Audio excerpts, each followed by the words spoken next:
Hello guys, my name is Ijaz and आप इस video 12 video of C programming का देख रहे हैं यहाँ पे। तो इस वीडियो में आज हम लोग डिस्कस करेंगे कंडीशनल ऑपरेटर्स के बारे में। तो कंडीशनल ऑपरेटर्स क्या है, तो इसमें हम लोग टाइटल दे देते हैं, जो कि मैंने बहुत सारे वीडियोस में नहीं दिया है। आई थिंक ये बहुत सबसे ज़्यादा अनप्रोफेशनल वीडियोस होगा यूट्यूब में शायद। ऑपरेटर्स तो पीछे का बैकग्राउंड म्यूज़िक सब जो है वो आप प्लीज़ इग्नोर कीजिए, मेरा रूममेट्स है, ये सब मेरे को डिस्टर्ब करते रहते हैं। ओके, तो अभी हम लोग क्या कंडीशनल ऑपरेटर्स के बारे में पढ़ेंगे। कंडीशनल ऑपरेटर्स हम लोग कंडीशन चेक करते हैं। जैसे कि मैंने पहले अपने ट्यूटोरियल्स में एक एग्जांपल दिया था एडल्ट वेबसाइट को लेके, तो उसी चीज़ का अगर हम लोग देखते हैं कि कंडीशन अगर ट्रू है तो ये आउटपुट होगा, अगर कंडीशन फॉल्स है तो ये आउटपुट होगा। तो उस चीज़ को हम लोग कैसे देखते हैं, कैसे करते हैं, वो चीज़ आज हम यहाँ पे देखेंगे। पहले मैं एक प्रोग्राम लिख लेता हूँ, उसके बाद आपको बताऊँगा कि कैसे हम लोग ये करते हैं। तो मुझे पहले 2-3 वेरिएबल असाइन करने होंगे, डिक्लेयर करने होंगे। एक ए, एक B, next one is suppose X, semicolon. ठीक है, अभी सपोज मैंने यहाँ पे लिखा, प्रिंट किया, print F enter the value of A. User को मैंने बोला, तो यूज़र क्या करेगा, एंटर करेगा अभी यहाँ पे। ओके, तो स्कैन एफ, कंट्रोल %d, पता नहीं बहुत एंटर मतलब कंट्रोल आ जाता है मेरा मुँह से। तो इसको अभी हम लोग %a हम लोग ए में उसको सेव करेंगे। नेक्स्ट हम लोग फिर से प्रिंट एफ, यूज़र को बोलेंगे कि बेटा enter the value of B. Okay, scan F, फिर इसको हम लोग सेव करेंगे कहाँ पे, सपोज नहीं, मतलब बी में हम लोग को सेव करना है। ठीक है, बी में सब सेव कर दिया। तो अभी हम लोग को क्या करना है, ए का जो वैल्यू है और बी का जो वैल्यू है वो हम लोग कंडीशन लगा के चेक करेंगे। सपोज अगर ए का वैल्यू बी से बड़ा हुआ, मतलब इन दोनों में से सपोज ये प्रोग्राम हम लोग यहाँ पे एक कमेंट लिखते हैं,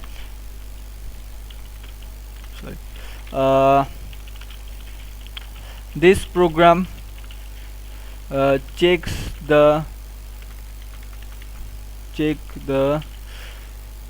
ग्रेटर वैल्यू।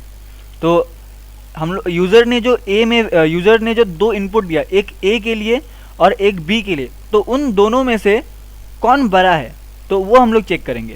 तो चलिए, तो जो बड़ा वैल्यू होगा वो हम लोग x में x के अंदर रखेंगे। तो x इक्वल टू, तो यहाँ पे इसके बाद हम लोग को कंडीशनल ऑपरेटर्स लगाना होगा। तो वो कैसे लगाते हैं चलिए देखते हैं। तो इसका सिंटेक्स है conditional expression, XPRA expression. Okay, I think spelling गलत हो गया, इंग्लिश थोड़ा सही करना पड़ेगा मुझे लगता है। तो यहाँ पे हम लोग का होगा कंडीशनल एक्सप्रेशन। कंडीशनल एक्सप्रेशन के बाद क्वेश्चन मार्क। तो ये क्या करेगा, इसको चेक करेगा। क्वेश्चन मार्क हमेशा क्वेश्चन पूछता है। तो यहाँ पे जो कंडीशनल एक्सप्रेशन होगा, तो क्या करेगा यहाँ पे कंपाइलर, कि इसको पहले चेक करेगा, मतलब जो प्रोग्राम होगा वो इसको पहले चेक करेगा कि यहाँ पे जो कंडीशन है वो ट्रू है या फॉल्स है। अगर ट्रू है तो हम लोग क्या करेंगे, ए। ठीक है, सपोज अगर ट्रू है तो हम लोग यहाँ पे एक एक्सप्रेशन लिखेंगे, सपोज exp1। तो x का जो वैल्यू हो जाएगा, x के वेरिएबल, x जो वेरिएबल है उसके वो इक्वल टू दिस एक्सप्रेशन हो जाएगा, अगर ट्रू है तो पहले। और उसके बाद हम लोग क्या, उस एक्सप्रेशन को लिखने के बाद हम लोग इसको क्या बोलते हैं, सेमीकोलन। आई थिंक, मुझे पता नहीं कौन इतना केयर करता है, चलो जो भी है, दो डॉट, वो भी वर्टिकल लाइन में। ठीक है, तो उसके बाद हम लोग लिखेंगे एक्सप्रेशन 2। तो इसका मतलब ये है कि अगर ये कंडीशन जो है वो अगर ट्रू हो गया तो हम लोग क्या करेंगे, x is equal to expression 1। अगर ये कंडीशन जो है वो अगर फॉल्स हो गया तो x is equal to expression 2। तो इसको हम लोग चेक करेंगे और don't forget to give the semicolon. Okay ठीक है, तो अभी हम लोग यहाँ पे एक कंडीशन लिखते हैं। Suppose a is greater than b। अगर a और b दोनों मतलब अगर a b से बड़ा है तो हम लोग को यहाँ पे लिखना है a, मतलब x का वैल्यू a लिखना है। अगर वो कंडीशन फॉल्स हो गया, मतलब x is not equal to b, मतलब ये कंडीशन अगर फॉल्स हो गया, ट्रू फॉल्स हो गया, तो हम लोग को x का जो वैल्यू है वो रखना है b। ठीक है, ठीक है। तो अभी हम लोग, अभी आप खुद सोच सकते हैं कि x में कौन सा वैल्यू आया होगा, हमें मतलब ज़्यादा वाला वैल्यू आएगा। तो सपोज आप सोचिए कि आपने a का वैल्यू 2 दिया और b का वैल्यू 1 दिया, तो a इज इक्वल टू 2। यहाँ पे आपका 2 है, a के अंदर 2 है और b का अंदर 1 है।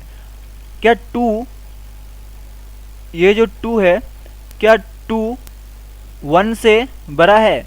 हाँ ऑब्वियसली बड़ा है, तो ये कंडीशन ट्रू हो गया। ट्रू होने से हम लोग को क्या प्रिंट कर, x का जगह क्या रखना है, ये a रखना है। a क्या है 2। और अगर ये फॉल्स हो गया ये कंडीशन, मतलब 2 1 से छोटा है, जो कि नहीं है।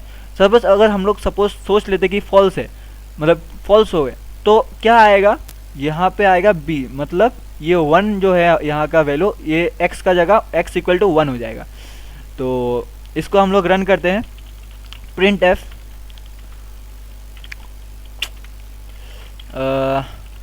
The greatest of the two value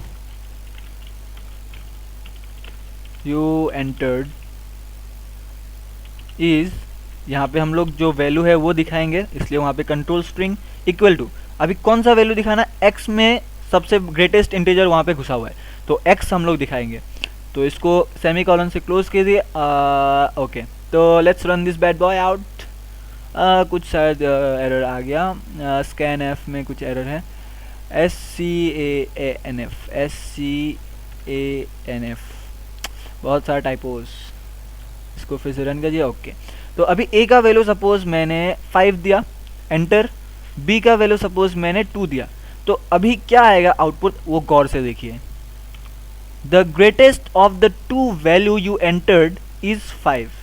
जैसे कि मैंने बोला था कि enter the value of a, आपने 5 डाला। Enter the value of 2, enter the value of b, तो आपने 2 डाला।